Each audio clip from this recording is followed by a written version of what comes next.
கர்த்தாவை சொல்லும் அடியேன் கேட்கிற நிகழ்ச்சி மூலமாக மீண்டும் நான் உங்களை சந்திப்பில் சந்தோஷப்படுகின்றேன். நாம் சேர்ந்து கர்த்தருடைய வார்த்தையை நாம் தியானிப்போமாக. ஆகவே கர்த்தருடைய கிருபையினாலே நாங்கள் பல காரியத்தை குறித்து நாங்கள் தியானித்து கொண்டு வருகிறோம். பாருங்கள், நம்முடைய கிறிஸ்தவ வாழ்க்கையின் பயணத்தை குறித்து தான் நாங்கள் பல காரியத்தை நாங்கள் பார்த்தோம். ஏன்னா நம்முடைய வாழ்க்கை ஒரு பயணமாக இருக்கிறது. ஏனென்றால் எப்படி இஸ்ரவேல் ஜனங்கள் எகிப்திலிருந்து புறப்பட்டு கானான் தேசத்துக்கு போவதற்காக அவர்கள் பிரயாணம் போனார்களோ அதே போலத்தான் நானும் நீங்களும் பிரயாணம் போய் கொண்டிருக்கிறோம். அப்போ அதில் நடுவிலே பல தடைகள் பிசாசு கொண்டு வருவான்.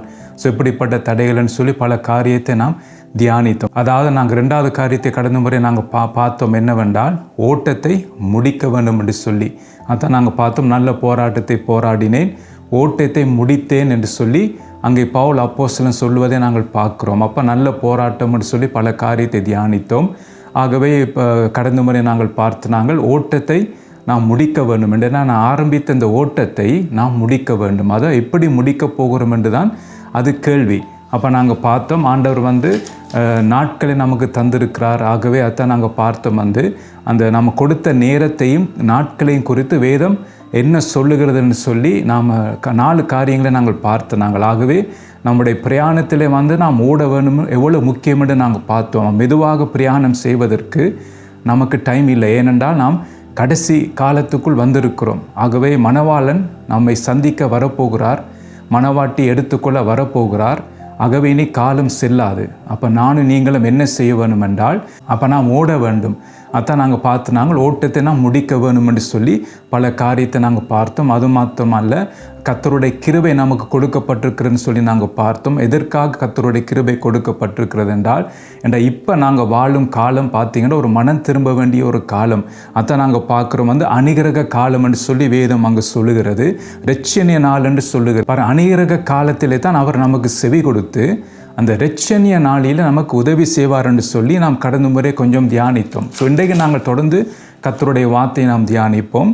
அதாவது இந்த ஓட்டத்தை நான் ஓடி முடிப்பதற்கு எப்படி ஓட வேண்டும், இப்போ ஓட வேண்டும் என்று வேதம் சொல்லுகிறது தான். ஆனால் எப்படி ஓட வேண்டும் அதை நமக்கு தெரிஞ்சிருக்க வேண்டும். ஸோ அதை தான் நாம் இன்றைக்கு கர்த்தருடைய ஆவியானவரை உதவியோடு நானும் நீங்களும் தியானிக்க போகிறோம். ஸோ முதல் காரியத்தை நாங்கள் பார்ப்போம். 1 கொரிந்தியர் 9ஆம் அதிகாரம் 24ஆம் வசனத்தை நான் உங்களுக்கு வாசிக்கிறேன். பந்தய சாலையில் ஓடுகிறவர்கள் எல்லாரும் ஓடுவார்கள், ஆகிலும் ஒருவனே பந்தயத்தை பெறுவான் என்று அறியீர்களா? நீங்கள் பெற்றுக்கொள்ளத்தக்கதாக ஓடுங்கள் என்று சொல்லி கர்த்தருடைய வார்த்தையை நாங்கள் வாசிக்கிறோம். ஸோ இந்த வார்த்தையை நாங்கள் பல தடவை நாங்கள் வாசிச்சிருக்கலாம். பாருங்கள், அந்த கர்த்தருடைய வார்த்தை நமக்கு என்ன சொல்லுகிறது என்றால், பாருங்கள், இந்த பந்த சாலையில் ஓடுகிறவர்கள் எல்லாரும் ஓடுவார்கள். இப்போ நாம் எல்லாரும் பார்த்தீங்கன்னா ரட்சிக்கப்பட்டிருக்கிறோம், கிறிஸ்தவர் என்று சொல்லுகிறோம். ஸோ நாம் எல்லாரும் என்ன செய்கிறோம், நாம் எல்லாருக்கும் ஒரு இலக்கு இருக்குது. என்ன இலக்கு என்றால், பரலோக ராஜ்யத்துக்குள் நாங்கள் பிரவேசிக்க வேண்டும். அது நமக்கு எல்லாருக்கும் தெரியும். அதனால தான் நாம் ஆராதனைக்கு போகிறோம், நாங்கள் ஜெபம் பண்ணுகிறோம், நாம் ஞாயிற்றுக்கிழமை தவறாமல் போகிறோம், சபையில் நடக்கிற எல்லா காரியத்தையும் நாம் பங்கு பெறுகிறோம். ஏனென்றால் நம்ம எல்லாருக்கும் ஒரு இலக்கு இருக்குது. என்னென்றால், நானும் நீங்களும் பரலோக ராஜ்யத்துக்குள், அதாவது நித்திய ஜீவனுக்குள் நாங்கள் பிரவேசிக்க வேண்டும். அதை நாங்கள் பார்க்குறோம். நாம் என்ன செய்கிறோம், எல்லாரும் தான் ஓடுகிறோம். ஆனால் இதில் என்ன சொல்லுகிறது என்றால், ஆகிலும் ஒருவனே பந்தயத்தை பெறுவான் என்று அறியீர்களா என்று சொல்லி. அதாவது உலக ரீதியாக பார்க்கும்போது ஒரு ஓட்ட போட்டியோ அல்லது ஒரு ஃபுட்பால் மேட்சோ பார்த்தீங்கன்னா பல டீம் அதில் வேர்ல்ட் கப்பை பார்க்கும்போது பல டீம் அதில் விளையாடுவார்கள். ஆனால் பாருங்கள், ஒரு டீம் மாத்திரம்தான் அந்த கப்பை அவர்கள் பெறுவார்கள். அதே போலத்தான் பல பேர் ஓடினாலும் கூட பாருங்கள், அந்த இலக்கை பாருங்கள், யார் கெதியாக ஓடி முன்னுக்கு வருகிறார்களோ அவர்கள் தான் பார்த்தீங்கன்னா அந்த பரிசை பெறுவார்கள். அத்தங்க சொல்லப்படுகிறது என்னென்றால், நீங்கள் பெற்றுக்கொள்ளத்தக்கதாக ஓடுங்கள். அப்போ என்றால் நம்முடைய ஓட்டத்தை பொறுத்தான் இருக்கிறது. அப்போ நாம் எவ்வளவுக்கு நாம் ஓடுகிறோமோ அதற்கேற்ற விதமாக நாம் பெற்றுக்கொள்வோம். அப்போ வேதம் என்ன சொல்லுகிறது, எல்லாரும் ஓடுகிறோம் தான். சில பேர் இடையில நின்று விடுகிறார்கள், சில பேர் ஓட்டத்தை நிப்பாட்டிட்டு அவர்கள் பின்னுக்கு பார்த்து கொண்டு இருக்கிறார்கள். அதான் நாங்கள் பார்க்குறோம். லோத்தை பார்க்கும்போது அவங்க சொல்லுகிறார்கள், பின்னிட்டு பாராதே, இந்த சமூகம் எங்கே நிற்காது, அதாவது நீ ஓடு என்று சொல்லி. ஆனால் பார்த்தீங்க, எல்லாரும் ஓடினார்கள் தான். ஆனால் ஒரு நபர் மாத்திரம் பார்த்தீங்கன்னா பின்னிட்டு திரும்பி பார்த்து உப்பு தூண் ஆனால்னு சொல்லி வேதம் நமக்கு எச்சரிக்கிறார். தான் பார்த்து லோத்தின் மனைவை நினைத்து கொள்ளுங்கள்னு சொல்லி நம்முடைய ஓட்டத்திலே பல தடைகள் வரலாம். அப்போ நம்முடைய இருதயம் உலகத்திலே பார்த்தீங்கன்னா இழுப்புண்டு போயிருந்தால் நாம் ஓடுவது மிக முக்கியமாக இருக்கும். அப்போ பாருங்கள், ஓடுவர்களை நீ கவனித்து பார்த்தீங்கன்றால் பாருங்கள், அவர் பாரமான உடுப்புகளை போட்டு ஓட மாட்டார்கள். அப்போ அதனால தான் பார்த்தீங்கன்னா நம்முடைய ஓட்டம் மிகவும் கவனம். அதான் எப்படி நாம் ஓட வேணும் என்று நமக்கு தெரிஞ்சிருக்க வேணும். நம்ம வேதம் என்ன சொல்லுகிறது, எல்லாரும் ஓடுகிறார்கள் தான், ஆனால் உங்களுடைய எண்ணத்தில் என்ன வர வேணுமா, நீங்கள் பெற்றுக்கொள்ளத்தக்கதாக ஓடுங்கள். அதாவது உங்களுக்கு முழு பலத்தை நீங்கள் கொடுத்து ஓடுங்கள். எப்படியாவது பார்த்தீங்கன்னா அந்த இலக்கைக்கு நான் அடைய வேணும் என்று சொல்லி நீங்கள் பெற்றுக்கொள்ளத்தக்கதாக நீங்கள் ஓட வேணும் என்று சொல்லி இங்கே வேதம் நமக்கு சொல்லுகிறதா. இன்றைக்கு பார்க்கும்போது பார்த்தீங்கன்னா ஒரு மிகவும் கவலைக்குரிய விஷயம் என்னென்றால், இன்றைக்கு கிறிஸ்தவ உலகத்திலே எல்லாரும் ஓடுகிறோம் தான், ஆனால் என்ன நடக்கிறது என்றால் அந்த ஓட்டம் மிகவும் குறைந்து விடுகிறது. காலப்போக்கில் பார்த்தீங்கன்னா ஓட்டத்தை நாங்கள் நிப்பாட்டி விட்டோம். நாங்கள் உலக காரியங்களே நாங்கள் என்ன செய்கிறோம் என்றால் அதுக்கு பின்னால் நாம் ஓடிக்கொண்டிருக்கிறோம். நித்திய ஜீவனுக்கு நேராக ஓடுவதை விட்டுட்டு, பரலோகத்துக்கு நேராக ஓடுவதை விட்டுட்டு நாங்கள் என்ன செய்கிறோம் என்று சொன்னால் உலகத்துக்காக நாம் ஓடிக்கொண்டிருக்கிறோம். நம்முடைய நேரத்தை உலகத்துக்கென்று நாம் கொடுக்கிறோம். நம்முடைய பலத்தை நாம் உலகத்துக்கென்று நாங்கள் கொடுக்கிறோம். அப்போ உலக வாழ்க்கைக்காகத்தான் நாங்கள் அதிகமாக பிரயாசப்படுகிறோம். பாருங்கள், அப்படியே நம்முடைய ஓட்டம் எங்கே போகுது என்று பார்த்தீங்கன்னா நித்திய ஜீவனுக்கு நேராக நாங்கள் ஓடவில்லை. நான் அந்த நித்திய ஜீவனை பெற்றுக்கொள்ள வேண்டும் என்று அந்த நோக்கத்தோடு நாம் ஓடவில்லை. நாம் எப்படி ஓடுகிறோம் என்றால் அந்த உலக வாழ்க்கையில் நமக்கு ஒரு பேரை நாம் உண்டாக்க வேண்டும். நாம் நல்ல ஒரு வாழ்க்கை இந்த உலகத்திலே நாங்கள் வாழ வேண்டும் என்று சொல்லி உலக காரியங்களுக்காகத்தான் நாம் என்ன செய்கிறோம். சில பேர் தெரிஞ்சோ தெரியாமலோ உலக காரியங்களுக்கு பின்னால் நாங்கள் போய்கொண்டிருக்கிறோம் என்ற பல பேரோடு இங்கே கதைக்கும் போது அவங்க வாயை திறந்தால் பார்த்தீங்கன்னா உலக காரியங்களை தான் கதைத்து கொண்டிருப்பார்கள். பணத்தை குறித்து கதைச்சு கொண்டிருப்பார்கள், அதை தங்களுடைய பிள்ளைகளின் படிப்பை குறித்து கதைச்சு கொண்டிருப்பார்கள், தங்களுடைய வீட்டை குறித்து கதைச்சு கொண்டிருப்பார்கள், தாங்கள் சாதித்த காரியங்களை குறித்து கதைச்சு கொண்டிருப்பார்கள். அப்போ அதிகமாக 99% அவங்களுடைய வாயிலிருந்து வருகிற வார்த்தைகள் எல்லாமே கவனித்து பார்த்தீங்கள் என்றால் எல்லாம் உலகத்தை சார்ந்தது தான் இருக்கிறது. கர்த்தரை மகிமைப்படுத்தத்தக்க வார்த்தைகள் அங்கே இல்லை. பக்தி விருத்திக்கு ஏதுவான வார்த்தைகள் அங்கே இல்லை. விசுவாசமான வார்த்தைகள் பார்த்தீங்கன்னா அங்கே இல்லை. அதனால தான் இங்கே நாங்கள் பார்க்குறோம் நாம் எப்படி ஓட வேணும் என்றால் அந்த ஓட்டத்தை நான் ஓடி முடிப்பதற்கு எப்படி நாம் ஓட வேணும் என்றால் நாங்கள் என்ன செய்யணும், முதலாவது நாம் பெற்றுக்கொள்ளத்தக்கதாக நாம் ஓட வேண்டும். ஸோ அதை நாங்கள் மறந்து போகக்கூடாது. ஏன்னா நான் நித்திய ஜீவனை நாங்கள் பெற்றுக்கொள்ள வேண்டும். அந்த நீதியின் கிரீடத்தை நாங்கள் பெற்றுக்கொள்ள வேண்டும். பாருங்கள், அதான் மிக மிக முக்கியம் நம்முடைய வாழ்க்கையிலே. நாங்கள் எவ்வளோ பார்த்தீங்கன்னா நாங்கள் ரட்சிக்கப்பட்டு கர்த்தர் நமக்கு ஒரு வாய்ப்பை தந்திருக்கிறார். பாருங்கள், நாம் பாவத்திலே மரித்து போயிருந்தோம், பிசாசின் கட்டிலே கட்டு போயிருந்தோம். பாருங்கள், அவன் இச்சையின்படி நம்மை நடத்தி கொண்டு வந்தான். ஆனால் கர்த்தருடைய கிருபையாலே நாம் ரட்சிக்கப்பட்டிருக்கிறோம். பாருங்கள், அந்த ரட்சிப்பை நாங்கள் ருசி பார்த்திருக்கிறோம். ஆனால் மிகவும் கவனமாக இருக்க வேண்டும். அந்த ரட்சிப்பை நாம் இழக்க முடியும். பாருங்கள், பிசாசினுடைய தந்திரத்தினாலே அந்த ரட்சிப்பை நாம் இழக்க முடியும். அல்லது கர்த்தரோடும் எனக்கு இருக்கிற அந்த உறவு துண்டிக்கப்பட முடியும். அதான் நாங்கள் பார்க்குறோம். ஆதாம் ஏவாளை நாங்கள் பார்க்கும்போது கர்த்தரோடு இருந்த அந்த உறவு துண்டிக்கப்பட்டது. அதுக்கு யார் காரணம் என்றால் பிசாசு ஏவாளை வஞ்சித்ததினாலே. பாருங்கள், இருவரும் பார்த்தீங்கன்னா அவனுடைய வஞ்சனையினாலே விழுந்தார்கள். பாருங்கள், அந்த ஏதேன் தோட்டத்தை விட்டு துரத்தப்பட்டார்கள். ஆகவே தான் நம்முடைய ஓட்டத்திலே இப்படியான வஞ்சனைகள் நம்முடைய வாழ்க்கையிலே வரும். அதுதான் மிகவும் மிகவும் நாம் கவனமாக இருக்க வேண்டும். நாங்கள் பெற்றுக்கொண்ட ரட்சிப்பை நாம் இழந்து போகக்கூடாது. ஏன்னா நித்தியத்துக்கு நான் போக வேணும் என்றால், அந்த மீட்கப்படும் நாளுக்கு நான் பங்கு பெற வேணும் என்றால் எனக்கு அந்த ரட்சிப்பு வேண்டும். அந்த ரட்சிப்பு பூரணமாக வேண்டும். அப்போ நாம் வாழும் இந்த காலங்களிலே நாம் அதற்காகத்தான் பிரயாசப்பட வேண்டும். ஸோ அதான் பலமுறை நான் சொல்லிக்கொண்டு வருகிற உலக வாழ்க்கைக்கு நாம் வாழ்வதற்கு கர்த்தர் எல்லாம் ஆயத்தப்படுத்தி விட்டார். நம்முடைய தேவன் பாருங்கள், சர்வ வல்லமை உள்ள தேவன். நம்மை உருவாக்குறதுக்கு முன்பாகவே நமக்கு என்ன தேவை என்பதை அவர் அறிந்திருக்கிறபடியால் கர்த்தர் எல்லாம் ஆயத்தப்படுத்தி விட்டார். அப்போ வேதம் சொல்லுகிறபடி நாம் என்ன செய்யணுமா, முதலாவது இதனுடைய ராஜ்யத்தையும் அவருடைய நீதி நாம் தேடிக்கொண்டு வரும்போது உலக வாழ்க்கை கேட்ட எல்லா காரியத்தையும் கர்த்தர் அந்த நேரத்தில் நமக்கு தருவார். அதான் பல முறை பல செய்திகளை நான் அந்த காரியத்தை சொல்லி கொண்டு வருகிறேன். ஆகவே உலகத்துக்கு பின்னால் நாங்கள் போக தேவையில்லை. நாம் எங்கே போக வேண்டும் என்றால் நம்முடைய ஓட்டம் வந்து நித்திய ஜீவனுக்கு நேராக இருக்க வேண்டும். அதான் நீதியின் கிரீடத்தை நாம் பெற வேண்டும். அதான் எங்களுடைய ஃபோக்கஸாக இருக்க வேண்டும். பாருங்கள், ஒரு வசனத்தை உங்களுக்கு நான் வாசிக்க விரும்புகிறேன். இன்றைக்கு அநேகர் பார்த்தீங்கன்னா உலக காரியங்களுக்கு பின்னால் தான் ஓடிக்கொண்டிருக்கிறார்கள். உலக வாழ்க்கைக்கு தங்களுக்கு ஒரு பெயர் உண்டாக்க வேண்டும் என்று சொல்லி பாருங்கள், அவர்கள் உலக காரியங்களுக்கு தான் பிரயாசப்படுகிறார்கள். பாருங்கள், அந்த கர்த்தருடைய வார்த்தையின் அடிப்படையிலே அப்படி அந்த காரியங்களை நாம் தியானிக்க போகிறோம். எசாயா 22ஆம் அதிகாரம் 9ஆம் வசனத்திலிருந்து 13ஆம் வசனம் வரைக்கும் அந்த சம்பவத்தை நாங்கள் வாசிக்க முடியும். ஆகவே நாம் சேர்ந்து அந்த காரியத்தை நாங்கள் வாசிப்போம். நீங்கள் தாவீது நகரத்தின் இடிதல்கள் அநேகமாக இருப்பதை கண்டு கீழ்குளத்து தண்ணீர்களை கட்டி வைத்து எருசலேமின் வீடுகளை எண்ணி அலங்கத்தை அரணிப்பாக்கும்படி வீடுகளை இடித்து 2 மதில்களுக்கு நடுவே பழைய குளத்து தண்ணீர்களுக்கு ஒரு அகலை உண்டு பண்ணுவீர்கள். ஆனாலும் அதை செய்தவரை நீங்கள் நோக்காமலும் அதை ஏற்படுத்தி தூரத்திலிருந்து வரப்பண்ணினவரை கவனியாமலும் போகிறீர்கள். சேனைகளின் கர்த்தராகிய ஆண்டவர் அக்காலத்திலே அளவும் புலம்பவும் மொட்டையிடவும் இரட்டுடுத்தவும் கட்டளையிட்டார். நீங்களோ சந்தோஷித்து களித்து ஆடு மாடுகளை அடித்து இறைச்சியை சாப்பிட்டு திராட்சை ரசத்தை குடித்து புசிப்போம் குடிப்போம் நாளைக்கு சாவோம் என்று சொல்வீர்கள் என்று சொல்லி கர்த்தருடைய வார்த்தை நமக்கு சொல்லுகிறது.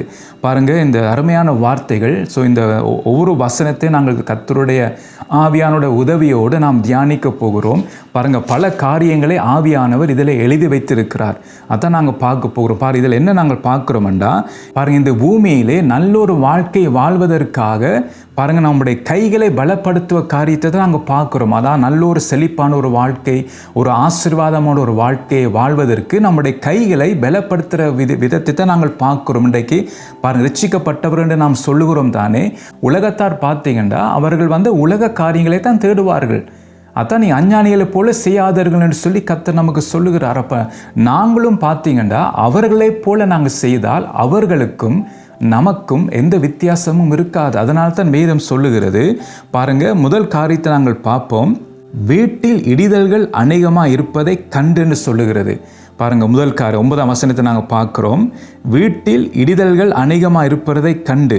முதல் காரியத்தில் பார்க்கும்போது பார்த்தீங்கன்னா அதில் என்ன சொல்லுவோம், நீங்கள் தாவீது நகரத்தின் இடிதல்கள் அநேகமாக இருப்பதை கண்டுன்னு சொல்லுகிறது. அப்போ அது என்னென்றால் வீட்டில் இடிதல்கள் அநேகமாக இருப்பதை கண்டு. அதாவது என்ன அர்த்தம் என்றால் பிளவுகள் பல இருப்பதை கண்டு, அதுதான் அர்த்தம். இன்னொரு மொழிபெயர்க்கம் சொல்லுகிறது. அப்போ என்ன நடக்கிறது பாருங்கள், இந்த வீடுன்னு சொல்லும் போது அதாங்க சொல்லப்படுறது தாவீதின் நகரத்தில் சொல்லி. அப்போ இதென்றா நம்முடைய ஒரு குடும்ப வாழ்க்கையை குறிக்கிறது. பாருங்கள், இந்த குடும்ப வாழ்க்கையில் வந்து பாருங்கள் கணவன் மனைவிக்குள்ளே பல பிரச்சனைகள் இருக்கிறது. பாருங்கள், பணம் இருக்குது, படிப்பு இருக்குது, வசதி இருக்குது, நல்ல வீடு இருக்குது. ஆனால் குடும்பங்களுக்குள்ளே பார்த்தீங்கன்னா குழப்பங்கள் காணப்படுகிறது, பிரச்சனைகள் காணப்படுகிறது, சண்டைகள் காணப்படுகிறது, பார்த்தீங்கன்னா வாக்குவாதங்கள் காணப்படுகிறது. பாருங்கள், சில பேர் பார்த்தீங்கன்னா கணவன் மனைவிக்குள்ளே பல நாட்கள் வந்து பேச்சுவார்த்தை இருக்காது, மௌனமாக இருப்பார்கள். ஒருக்கொருவர் பார்க்க விரும்ப மாட்டார்கள், கதைக்க விரும்ப மாட்டார்கள், மன்னிக்க விரும்ப மாட்டார்கள். பாருங்கள், ஒரு 2 பக்கம் குறைவுகள் இருக்கும் தான், அதை பேசி கதைச்சு அது அதாவது ஒருவருக்கொருவர் மன்னிக்க வேண்டும் என்று சொல்லி அப்படியான எண்ணங்கள் அவர்களுக்குள் இருக்காது. அப்போ அதனால் பார்த்தீங்கன்னா அந்த பிரச்சனை வந்து வெடித்து வெளியில் போகிற அளவுக்கு இருக்கும். அதாவது அஞ்ஞானிகள் பார்க்குற அளவுக்கு, உலகத்தார் பார்க்குற அளவுக்கு இவங்களுடைய பிரச்சனை பெரிதாயிருக்கும். பாருங்கள், உலகத்தை எல்லாருக்கும் தெரியும், அங்கே பக்கத்து இருக்கிறவர்கள் அவங்களுக்கு தெரியும், இவங்க சேர்ச்சுக்கு போகிறவர்கள் என்று சொல்லி தெரியும். அப்படி இருந்தாலும் கூட அவங்களுடைய சண்டைகள் பார்த்தீங்கன்னா வெளியில் இருக்கிற மக்கள் கேட்கத்தக்க விதமாக அப்படி பெரிதாக இருக்கும்.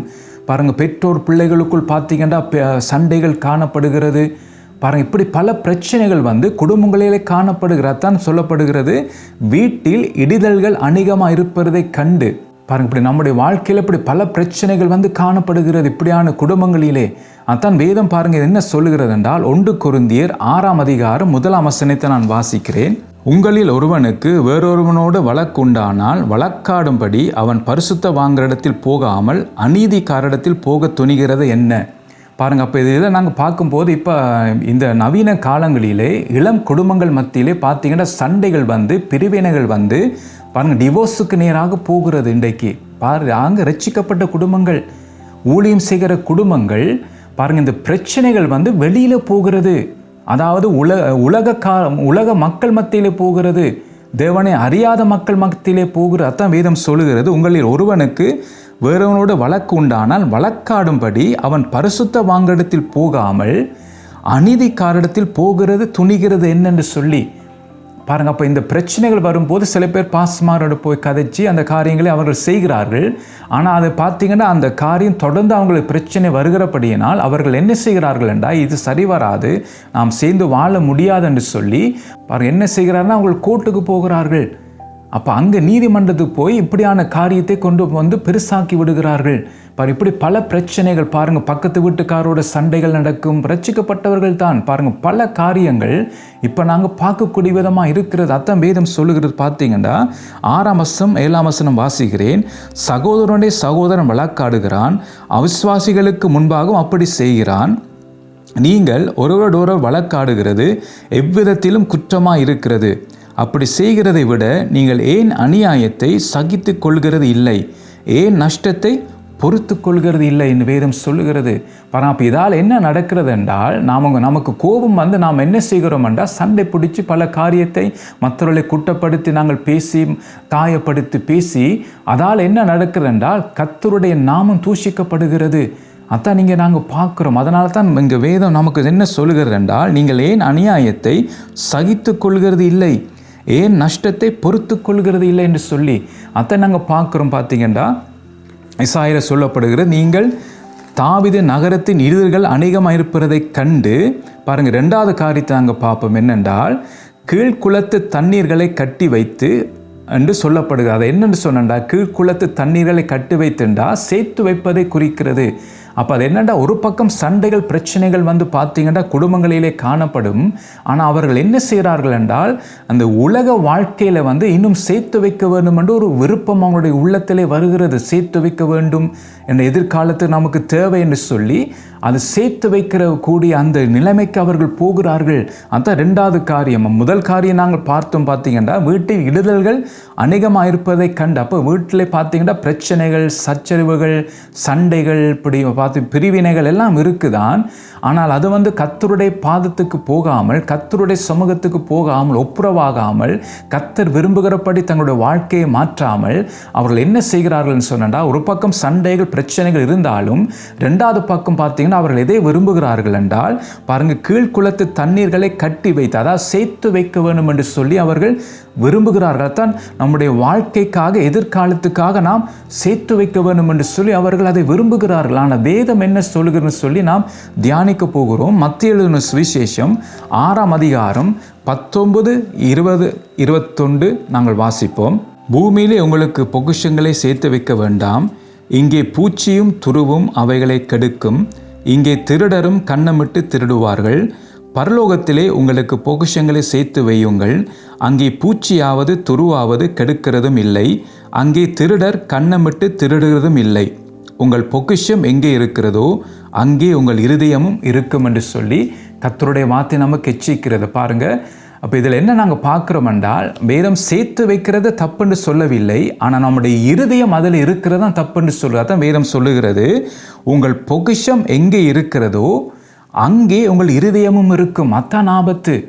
அப்போ நம்முடைய இருதயம் வந்து பொக்கிஷத்துக்கு நேராக இருந்தால் நம்முடைய இருதயம் நித்திய ஜீவனுக்கு போவதுக்கு வாஞ்சிக்காது. அத்தங்க வேதம் சொல்லுகிற. இப்போ நாம் சேர்த்து வைக்கிறது தப்பு இல்லை, அது பிள்ளையாக விளங்கி கொள்ளாதீங்க. சேர்த்து வைங்க தப்பு இல்லை, ஆனால் நம்முடைய இருதயம் அங்கே இருக்கக்கூடாது, என்னுடைய வாழ்க்கையில் அது முதலிடமாக இருக்கக்கூடாது. அத்தங்க வேதம் நாம் சொல்லுகிறது. பாருங்கள், அதான் நாம் பார்க்குறோம். உங்களுக்கு தெரியும், அந்த 5 அப்பங்களையும் 2 மீன்களையும் பாருங்கள் அவங்க வந்து ஆண்டவர் போஷித்தார். ஆனால் மிஞ்சினதை 12 கூட எடுத்து வைத்தார்கள். அப்போ சேர்த்து வைக்கிறாங்க. அது தப்பில்லை, அதை செய்கிறது. ஆனால் நம்முடைய இருதயம் அந்த பொக்கிஷத்துக்கு இருக்கக்கூடாது. அதான் வேதம் நமக்கு செய்ய, அது பாவம்.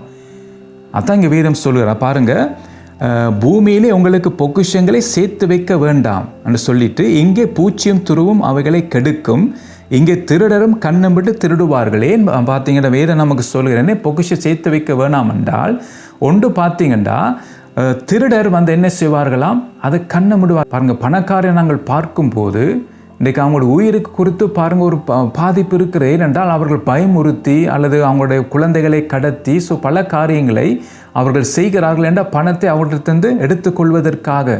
அப்போ பயமுறுத்தல்கள் பல காரியங்களை நாங்கள் கேள்விப்படுகிறோம். அப்போ பணக்காரர் பார்த்தீங்கன்னா அவங்களுடைய பணத்தை குறித்து பயந்து கொண்டு இருப்பார்கள். எங்கே திருடன் வருவான், எங்கே களவெடுப்பான்னு சொல்லி பயத்திலே அவர்கள் இருப்பார்கள். அதனால தான் வேதம் சொல்லுகிறது பார்த்தீங்கன்னா, பூமியிலே உங்களுக்கு பொக்கிஷங்களை சேர்த்து வைக்க வேண்டாம். என்னடா உங்களுக்கு அதே குறித்து சிந்தனையாக இருக்கும், அதே உங்களுக்கு வாழ்க்கையில் சிந்தனையாக இருக்கும்.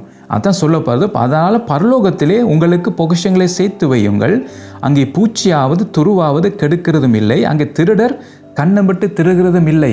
அப்போ அது என்ன பார்க்குறோம் என்றால், பரலோகத்துக்கு போவது கேட்டு நல்ல கிரியைகளை செய்யுங்கன்னு சொல்லி தான் இங்கே நாங்கள் பார்க்குறோம். நற்கிரியைகளை செய்யுங்க, நல்ல குணம் உங்களுடைய வாழ்க்கையிலே வரட்டும் என்ற அந்த காரியங்கள் தான் பரலோகத்திலே உங்களை கொண்டு போகும். அதான் பரலோகத்துக்கு நீங்கள் பொக்கிஷம் சேர்க்கிறீங்க.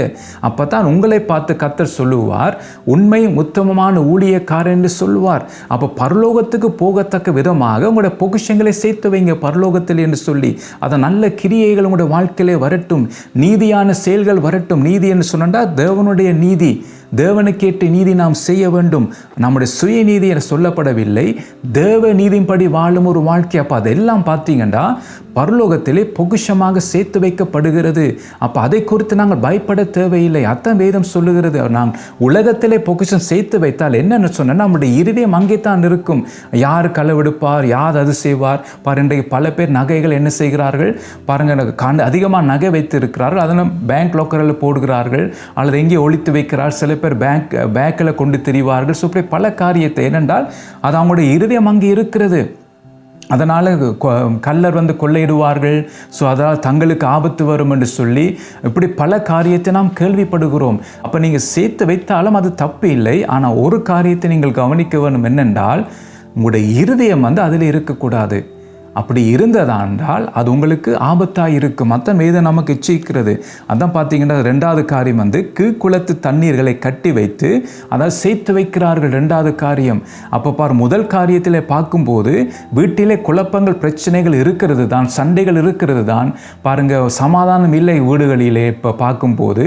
ஆனால் அவர்கள் என்ன செய்தார்கள், பணத்துக்கு பின்னால் போய்கொண்டிருக்கிறார்கள், உலக ஆசீர்வாதங்களுக்கு பின்னால் போய்கொண்டிருக்கிறார்கள், பணத்தை சேர்க்க வேணும் என்று சொல்லி விரும்பி பார்த்தீங்கன்னா அதற்காக செயல்படுகிறார்கள்.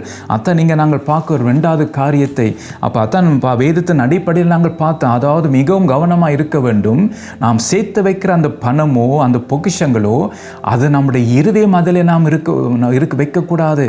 அதான் வேதம் சொல்லுகிறது, உங்கள் பொக்கிஷம் எங்கே இருக்கிறதோ அங்கே உங்கள் இருதயமும் இருக்கும். அதான் ஆபத்து. அதான் சொல்லுகிறது வேதம் என்று பொக்கிஷத்தை சேர்த்து வைக்கவான் என்றால் நம்முடைய இருதயம் ஆட்டோமேட்டிக்காக அங்கே போயிடும் என்று அது நமக்கு பெருமதியாக இருக்கும் அந்த காரியங்கள். அப்போ தேவனுடைய ராஜ்யமோ பரலோக ராஜ்யத்தை குறித்து நாம் வந்து அதை நாங்கள் நோக்கி பார்க்க மாட்டோம். அதான் வேதம் நமக்கு எச்சரிக்கிறது. ஸோ மூன்றாவது காரியத்தை நாங்கள் பார்ப்போம். 10ஆம் வசனத்தை நாங்கள் பார்க்கும்போது பாருங்கள், எருசலேமின் வீடுகளை எண்ணி என்று போட்டிருக்கு, அலங்கத்தை அரணை பார்க்கும்படி வீடுகளை இடித்தென்று சொல்லப்படுகிறது. ஸோ அப்போ இது என்ன காரியம்னு சொன்னால், நம்முடைய வாழ்க்கையை பலப்படுத்துவதற்கேற்ற கிரியை செய்வது. அதான் நாங்கள் பார்க்குறோம். அது என்ன செய்கிறார்களாம், 10ஆம் வசனத்திலே எருசலேமின் வீடுகளை எண்ணி பாருங்கள் எண்ணுகிறார்கள். அப்புறம் என்ன அலங்கத்தை அரணை பார்க்கும்படி வீடுகளை இடித்து. அப்போ அது பார்த்தீங்கன்னா அந்த வீடுகளை பலப்படுத்துகிறார்கள். அப்போ இன்னும் அதிகமாக நாம் பார்த்தீங்கன்னா காரியங்களை செய்ய வேணும் என்று சொல்லி அவர்கள் என்ன செய்கிறார், அதை பெரிதாக்குகிறார்கள். அதான் பாருங்கள், ஒரு உவமையாக நாங்கள் பார்க்குறோம். லூக்கா எழுதின சுவிசேஷத்தை நாங்கள் எழுதியிருக்கு. ஸோ அந்த காரியத்தை நான் உங்களுக்கு வாசிக்க விரும்புகிறேன். லூக்கா எழுதின சுவிசேஷம் 12ஆம் அதிகாரம் 16 21 வசனத்து வரை நான் வாசிக்கிறேன். அல்லாமலும் ஒரு உவமையை அவர்களுக்கு சொன்னார். ஐஸ்வர்யம் உள்ள ஒருவனுடைய நிலம் நன்றாய் விளைந்தது.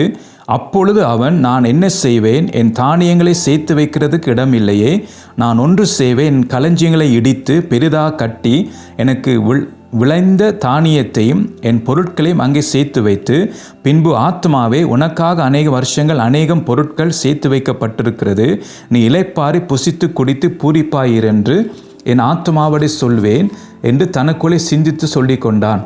தேவனோ அவனை நோக்கி, மதிகடனே, உன் ஆத்மா உன்னிடத்தில் இருந்து இந்த ராத்திரியில் எடுத்துக்கொள்ளப்படும், அப்பொழுது நீ சேகரித்தவைகள் யாருடையதே ஆகும் என்றார்.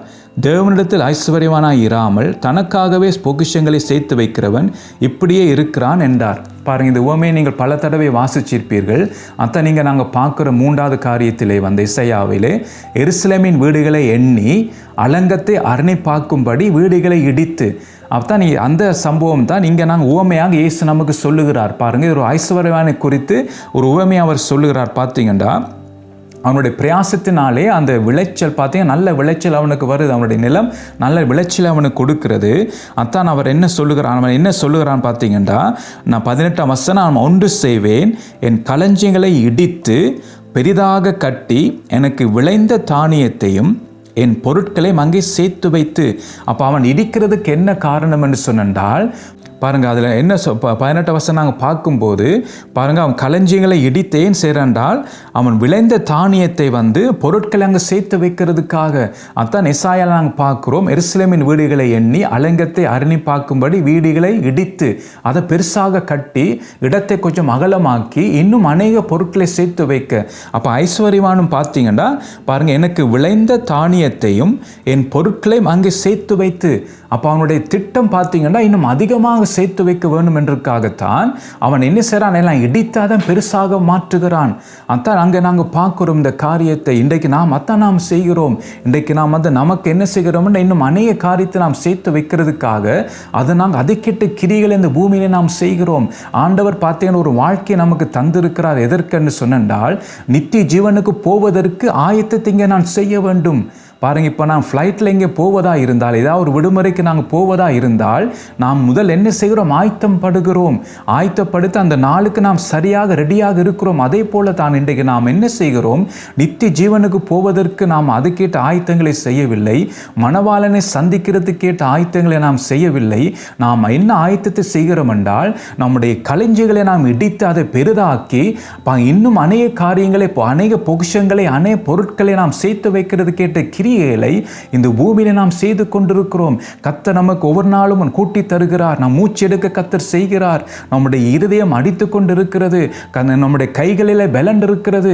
ஆனால் அதெல்லாம் நாம் என்ன செய்கிறோம் என்றால், நமக்காக, நம்முடைய பேருக்காக, நம்முடைய எதிர்காலத்துக்காக, நம்முடைய பிள்ளைகளின் பிள்ளைகளுக்காக, நம்முடைய சந்ததிக்காக நாம் என்ன செய்கிறோம் என்றால், நாம் களஞ்சிகளை நாம் இடித்து பெரிதாக கட்டி அநேக பொருட்களையும் அநேக உலக காரியங்களையும் நாம் சேர்த்து வைத்து நமக்கு ஒரு பேர் உண்டாக்கி, சவுல் தனக்கொண்டு ஜெயம் ஸ்தம்பத்தை நாட்டினது போல பாருங்கள், நமக்கென்று நாம் பல காரியத்தை நாம் செய்கிறோம். அப்போ அந்த கர்த்தர் கொடுத்த அந்த நாட்களை நாம் வீணாக்கி கொண்டிருக்கிறோம். கர்த்தர் மனம் திரும்புவது கேட்டு வாய்ப்பை தருகிறார். ஆனால் மனம் திரும்பாதபடிக்கு நாம் என்ன செய்கிறோம் என்றால், உலக காரியத்தை சிந்தித்து கொண்டிருக்கிறோம். நம்முடைய காரியத்தை நாம் பெரிதாக்க வேண்டும், களஞ்சியங்களை இடிக்க வேண்டும், நமக்கு பாருங்கள் பெரிய காரியத்தை நாம் செய்ய வேண்டும் என்று சொல்லி உலக காரியத்தை நாம் சிந்தித்து கொண்டிருக்கிறோம். அப்போ எப்போ நாம் மனம் திரும்புவது, எப்போ நாம் மனம் திரும்புவது? அநேக பாருங்கள் பல கட்டுகளால் கட்டப்பட்டிருக்கிறோம். ஆனால் எப்போ நாம் மனம் திரும்புவது? அந்த நேரத்தை நாம் மனம் திரும்புவதற்கு நான் பயன்படுத்துவதில்லை. அத்தை நீங்கள் நாங்கள் பார்க்குறோம். பார்த்தீங்க 19ஆம் வசனம் நம்ம சொல்லுகிறான், பின்பு ஆத்துமாவே உனக்காக அநேக வருஷங்களுக்கும் அநேக பொருட்கள் சேர்த்து வைக்கப்பட்டிருக்கிறது. அப்போ எதிர்காலத்துக்கு சேர்த்து வைத்திருக்கிறான். 3ஆம் 2ஆம் தலைமுறைக்கு சேர்த்து வைத்திருக்கிறான். பாருங்க, நீ இளைப்பாரி புசித்து குடித்து பூரிப்பாயிரு என்று அத்தண்டை உலக மக்கள் செய்கிறார்கள். இளைப்பாரு, ரிலாக்ஸ் பண்ணு, கொஞ்சம் ரிலாக்ஸ் பண்ணி எல்லாம் அனுபவி, நல்லா புசி, நல்லா குடி, நல்லா என்ஜாய் பண்ணு. அத்தண்டை உலகம் சொல்லுகிறது எல்லாருக்கும். கொஞ்சம் ரிலாக்ஸ் பண்ணுங்க, அப்போ தான் உங்களோட மைண்ட் கொஞ்சம் ஃப்ரீ ஆகும், உங்களுடைய இதயத்தின் அழுத்தங்கள் எல்லாம் கொஞ்சம் விலகுவாகும். ஆகவே கொஞ்சம் ஃப்ரீயாக இருங்க. அதான் உலகம் ஐடியா சொல்லுகிறது. அப்போ நாளைய நாள் சந்திப்போமோன்னு சொல்லி நமக்கு தெரியாது, யாரும் கேரண்டி பண்ணவும் முடியாது. ஆனால் என்ஜாய் பண்ணுன்னு சொல்லுகிறது உலகம். அதான் இப்படிப்பட்டவர்கள் என்ன சொல்லுகிறது பார்த்தீங்கன்னா, பாருங்கள், அவன் என்ன சொல்கிறான், குடித்து பூரிப்பாயிரு என்று என் ஆத்மாவோடு சொல்லுவேன் என்று தனக்குள்ளே சிந்தித்து கொண்டிருக்கிறான். உடனே பாருங்க, கர்த்தர் பதில் கொடுக்கிறார். தேவனோ அவனை நோக்கி மதிகேடனேன்னு சொல்லுகிறார். அப்போ இப்படி சிந்திக்கிறவர்கள், இப்படி சேர்த்து வைக்கிறவர்கள், எதிர்காலத்துக்காக சேர்த்து வைக்கிறவர்கள் பாருங்கள், தங்களுடைய ஆத்மாவை குறித்து சிந்திக்காமல், தங்களுடைய பாருங்கள் ஆவிக்குரிய வாழ்க்கை குறித்து சிந்திக்காமல், மனம் திரும்ப காரியங்களை குறித்து சிந்திக்காமல், நித்திய ஜீவனுக்கு நான் போக வேண்டுமே என்று சொல்லி அதை குறித்து சிந்திக்காமல், பாருங்கள் என்னுடைய வாழ்க்கையில் பல கட்டுகள் காணப்படுகிறேன், அதில் நான் விடுதலை பெற வேண்டுமே என்று சொல்லி அதை குறித்து சிந்திக்காமல் உலக காரியத்தை சிந்திச்சு கொண்டிருக்கிறார்கள். அதான் ஆண்டவர் அவர்களை பார்த்து சொல்லுகிறார், மதிகேடனே, பாருங்க, உன் ஆத்துமா உன்னிடத்திலிருந்து இந்த ராத்திரியிலே, அப்போ இன்றைக்கு படுக்கைக்கு போகும்போது இந்த ராத்திரியிலே எடுத்துக்கொள்ளப்படும், அப்பொழுது நீ சேகரித்தவைகள் யாருடையது ஆகும் என்றார். பாருங்க, அதை குறித்து நாம் சிந்திக்க மாட்டோம். இன்றைக்கெல்லாம் அவ்வளோ பிளான் போடுவோம். அடுத்த வருஷத்துக்குரிய காரியங்கள், அடுத்த மாதத்துக்குரிய காரியங்கள், நாம் என்னென்ன செய்ய வேண்டும், என்னென்ன பட்டணங்களுக்கு போக வேண்டும், என்னென்ன தேசங்களுக்கு போக வேண்டும் என்று சொல்லி பல தீர்மானங்கள் நாம் எடுக்கிறோம். ஆனால் படுக்கைக்கு போகிறோம். ஆனால் எத்தனை பேர் கேரண்டி பண்ண முடியும் நாளைக்கு நாம் கண் விழிப்போம் என்று சொல்லி? தெரியாது, யாருக்கும் தெரியாது. அதான் நாம் சொல்லுகிறோம், அதான் ஆண்டவர் நமக்கு எச்சரிக்கிறார். அப்போ அத்தான பாருங்கள், எஸ்ஐயா நாம் பார்க்குறோமா என்ன செய்கிறார்? எருசலேமின் வீடுகளை எண்ணி அலங்கத்தை அரணை பார்க்கும்படி வீடுகளை இடித்து, அப்போ அவங்களுடைய வாழ்க்கையை பலப்படுத்துவதற்கேற்ற கிரியைகள் செய்கிறார் உலக வாழ்க்கையிலே. அத்தான் நாம் உலகத்திலே நித்தியமாக வாழ்வது இல்லை. நாம் இயேசுவோடு நித்தியமாக இருக்க வேண்டும். அந்த மீட்கப்படும் நாள் சீக்கிரமாக வர இருக்கிறது. அதற்காக நாம் என்ன செய்கிறோம்? இந்த பூமியிலே கர்த்தர் வாய்ப்பை தருகிறார். தயவு செய்து இழந்து போகாதீங்க, அதை மிஸ் பண்ணாதீங்க. அந்த காரியத்தை கர்த்தர் சான்ஸ் தருகிறார் நாம் மனம் திரும்புவதற்கு. ஆகவே நாம் மனம் திரும்புவோமாக. ஆகவே இந்த காரியத்தை நீங்கள் கவனமாக இந்த காரியத்தை சீரியஸாக எடுத்துக்கொள்ளுங்கள். ஸோ அடுத்த முறைக்கு தொடர்ந்து இந்த காரியத்தை நாம் தியானிப்போம். கர்த்தர் தாமே உங்களை ஆசீர்வதிப்பாராக.